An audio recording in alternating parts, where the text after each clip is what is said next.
साथियों, आपको एक बार फिर से स्वागत है आपका अपने प्यारा सा कैप्टन केटू परिवार में। दोस्तों, आज हम लोग देखने वाले प्रथम पाली का जो सामाजिक विज्ञान का जो आप लोग क्वेश्चन आंसर एग्जाम दे के आए हैं, उन सभी का सेट ए है। ठीक है, सेट ए है और A B C D F G H सभी में क्वेश्चन समान होती है, तो आप लोग घबराए नहीं। सभी अपना अपना क्वेश्चन का नंबरिंग थोड़ा उल्टा पुल्टा होगा, तो देख ले, जल्द से जल्द मिला लीजिए। टाइम बहुत कम बचा है और आगे आपको साइंस का पढ़ाई भी करना है।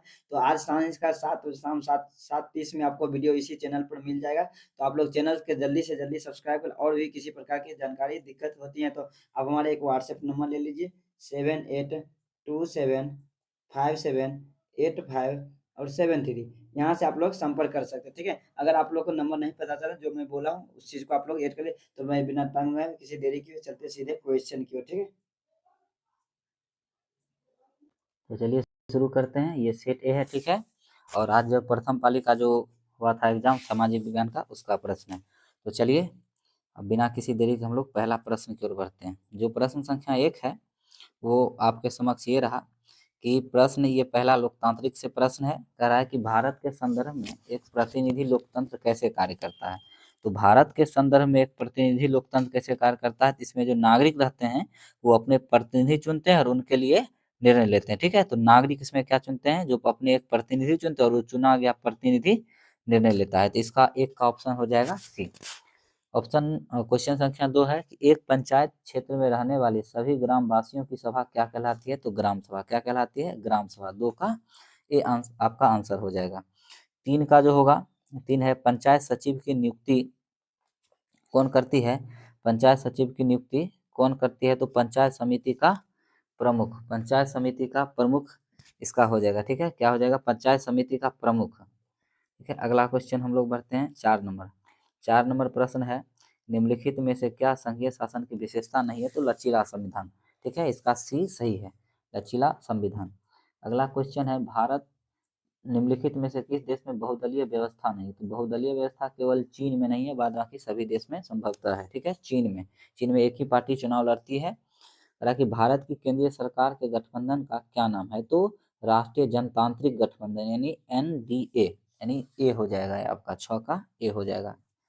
ठीक है, उसके बाद 7 नंबर की ओर बढ़े। 7 जो है, कह रहा कि नेपाल में लोकतंत्र अस्थायी रूप से कब बहाली हुआ था। तो कहीं कहीं 2006 है, ठीक है, और कहीं कहीं 8। तो यहाँ अस्थायी रूप से बोल रहा है तो 2008 मानेंगे। ठीक है, 7 का सी, 7 का सी। अगला है 8 नंबर, लोकतंत्र का सबसे बुनियादी परिणाम क्या है। तो बुनियादी परिणाम क्या है लोकतंत्र का, जवाबदेह सरकार होता है लोकतंत्र में, यानी डी हो जाएगा, 8 का डी। 9 है, प्रश्न संख्या 9 है, निम्न में से क्या आर्थिक गतिविधि नहीं है। तो आर्थिक गतिविधि नहीं है, तो गरीबी आर्थिक गतिविधि नहीं है, बाद बाकी सभी है। परिवहन है, संचार है और कृषि, ये सब आर्थिक गतिविधि के अंतर्गत आते हैं। 10 है, भारतीय संविधान की किस अनुसूची में 22 भाषाओं को शामिल किया गया। तो 8वीं अनुसूची में। किस अनुसूची में, 8वीं अनुसूची में। ठीक है, 10 का बी है। 11 है, निम्नलिखित में किन दो केंद्र शासित प्रदेशों का विलय हाल फिलहाल में कर दिया गया। तो दादरा नागर हवेली और दमन एवं द्वीप को। ठीक है, ये तीनों को मिला करके 2 को मिला दिया गया। स्वतंत्रता प्राप्ति से पूर्व भारत में कुल रियासत की संख्या कितनी थी। तो 565। कितनी थी, 565 रियासतें थी। उसके बाद है, ग्राम रक्षा दल का गठन किस स्तर पे होता है। तो ग्राम रक्षा दल ग्राम पंचायत स्तर पे होता है। 13 का ए हो जाएगा। 14 है, निम्नलिखित में कहाँ प्रत्यक्ष लोकतंत्र है। स्विट्जरलैंड में। 14 का भी ए हो जाएगा। 15 है, निर्वाचन में राजनीतिक दलों का आचार संहिता का मान निर्माता कौन होता है। तो निर्वाचन आयोग। कौन होता है, निर्वाचन आयोग। 15 का डी हो जाएगा। 16 नंबर प्रश्न है, डालमा वन्य जीव अभ्यारण्य कहाँ है। तो झारखंड में। कहाँ है, झारखंड में डालमा वन्य जीव अभ्यारण्य। 17 है, खनिज पदार्थों में कौन सा भारतीय क्षेत्र समृद्ध नहीं है। तो गंगा का क्षेत्र। ठीक है, गंगा का मैदान, गंगा का मैदान। अगला है, एंथ्रासाइट कोयले के संबंध में कौन सा कथन सत्य है। तो यह सर्वोच्च कोटि का कोयला है, ये कथन सत्य है। बाद बाकी भूरा कोयला नहीं इसको कहा जाता है। ठीक है, सीमेंट निर्माण के लिए कौन सा कच्चा माल लग सकता है। चूना पत्थर। ठीक है, कौन है, चूना पत्थर। चूना पत्थर आवश्यक है। अगला प्रश्न है कि रबी की फसल किस ऋतु में बोई जाती है। तो शीत ऋतु में। किस ऋतु में, शीत ऋतु में।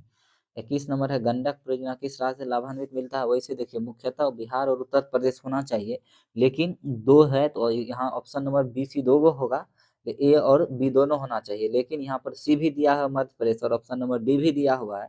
तो चूंकि दोनों राज्य लाभान्वित होते हैं, ठीक है, तो यहाँ पर डी ऑप्शन नंबर सही कर लेंगे। ठीक है, ऑप्शन नंबर डी या अगर नहीं तो ऑप्शन नंबर ए, अगर केवल लगाएगा तो ऑप्शन नंबर ए आपका केवल सही होगा, ठीक है। चूंकि जब आप देखेंगे तो दोनों राज्य की सहायता से लिया गया और दोनों राज्य इससे लाभान्वित होते हैं, लेकिन ऑप्शन में ए भी तो दोनों दिया हुआ नहीं है, चारू दिया हुआ, तो चारू अभी फिलहाल मान करके इसको चलेंगे।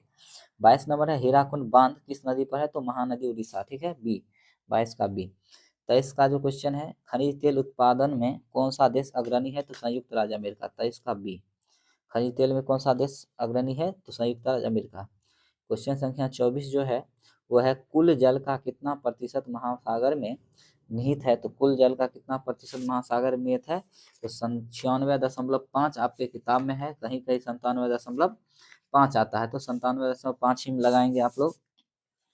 25 है भारत में खाद्यान्न का बफर स्टॉक किसके द्वारा बनाया जाता है, तो भारतीय खाद्य निगम के द्वारा, 25 का सी हो जाएगा। 26 है कि निम्नलिखित में किस मृदा का निर्माण बेसाल्ट से या विघटन से होता है, तो रेगुर मृदा का निर्माण, किस मृदा का, रेगुर का, 26 का बी। 27 नंबर प्रश्न है, 27 पर निम्नलिखित में जैव आरक्षित क्षेत्रों में कौन बिहार में स्थित है, इनमें से कोई नहीं, सब एक सुंदरवन पश्चिम बंगाल में, मानस और सिमलीपाल असम में है, तो सिमलीपाल उड़ीसा में है और मानस असम में है, ठीक है, तो इनमें से कोई नहीं है जो बिहार में है। अगला क्वेश्चन है, निम्नलिखित में कौन सा संयंत्र जो है वो ब्रिटेन के सहायता से लगाया गया था, दुर्गापुर कौन हो जाएगा, दुर्गापुर जो पश्चिम बंगाल में वो। अगला हाजीपुर जो है किस रेलवे क्षेत्र के मुख्यालय के अंतर्गत आता है, तो पूर्व मध्य रेलवे, क्या हो जाएगा, 29 का बी हो जाएगा। 30 जो है बिहार के किस, बिहार राज्य जल विद्युत ऊर्जा निगम का गठन कब हुआ था, 1982 ईस्वी में हुआ था, कब हुआ था, 1982 ईस्वी में। अविभाजित बिहार का पहला सा नगर नियोजित नगर कौन था, जमशेदपुर, ठीक है, या टाटा नगर। कहा कि तल चिन्ह की सहायता से किसी स्थान विशेष की मापी गई ऊंचाई को क्या कहते हैं, स्थानिक ऊंचाई। अगला है भारत में आपदा प्रबंधन का सर्वोच्च निकाय कौन है, तो राष्ट्रीय आपदा प्रबंधन प्राधिकरण, क्या हो जाएगा, 33 का ए हो जाएगा, यानी NDMA हो जाएगा उसका शॉर्ट फॉर्म। दामोदर नदी को किस राज्य का शोक या किस राज्य का प्रमुख बाढ़ का कारण माना जाता है, तो पश्चिम बंगाल, ठीक है, पश्चिम बंगाल। 35 है सर्वाधिक विनाशकारी भूकंप कौन है, एल तरंग, ठीक है, कौन सा, एल तरंग। उसके बाद है बिहार में भयंकर सुखाड़ कब पड़ा था, तो बिहार में भयंकर सुखाड़ आपका पड़ा था 1966 के दशक, 1966 में, ठीक है। उस 37 नंबर है, सामान्य संचार व्यवस्था बाधित होने का क्या कारण है, तो इनमें से सभी, केबल का भी टूट जाना, बिजली आपूर्ति, ये सब हो जाएगा, ठीक है, तो ये इनमें से सभी। 38 नंबर है, इंडियन नेशनल सैटेलाइट सिस्टम का प्रयोग किस लिए किया जाता है, तो दूर संचार हेतु, किसके लिए किया जाता है, दूर संचार हेतु। 39 है, निम्नलिखित में कौन सी आपदा धीरे धीरे आती है, तो सुखाड़। 40 है, चाय उत्पादन के लिए तापमान किस प्रांत में रहना चाहिए, तो 20 से 30 डिग्री सेल्सियस के बीच में। अगला जो प्रश्न है 41 नंबर प्रश्न, प्रश्न संख्या 41 है, कौन नदी घाटी परियोजना उत्तर बिहार में नहीं है, तो सोन नदी घाटी परियोजना, 41 का ए हो जाएगा, सोन नदी घाटी परियोजना।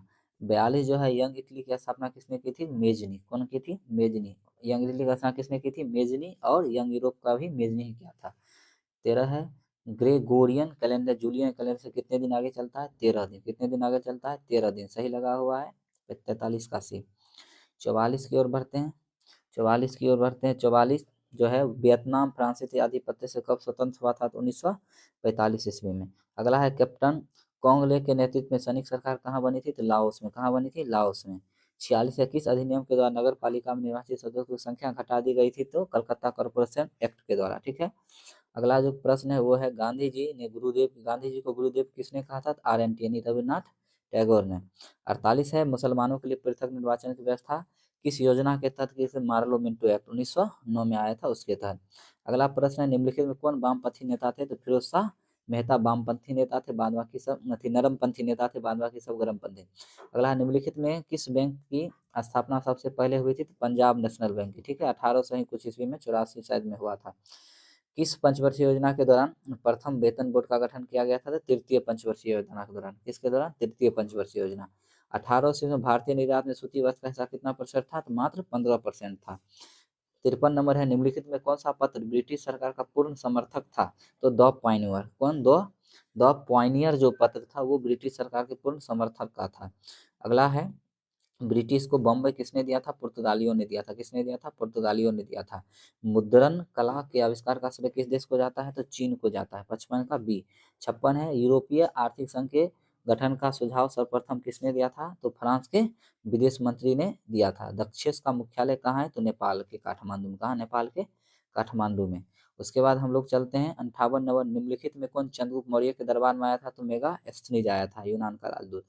59 है, गांधी इरविन पैक्ट को किस नाम से जानते हैं? तो दिल्ली समझौता। गांधी और इरविन, लॉर्ड इरविन के बीच हुआ था। खान अब्दुल गफ्फार खान ने किस संगठन की स्थापना? खुदाई खिदमतगार नामक संगठन की स्थापना की थी। सामन कमीशन कितने सदस्य थे? तो 7। 61 का क्या हो जाएगा? सी बी, सॉरी 61 का क्या हो जाएगा? बी। 62 है, अखिल भारतीय खिलाफत आंदोलन के अध्यक्ष कौन थे? तो शौकत अली। कौन थे? शौकत अली। गदर पार्टी की स्थापना कहाँ हुई थी? अमेरिका में। कहाँ हुई थी? अमेरिका। ठीक है। उसके बाद है रूस ने ब्रेस्ट लिटोवस्क की संधि किससे की थी? तो जर्मनी से। किससे की थी? जर्मनी से।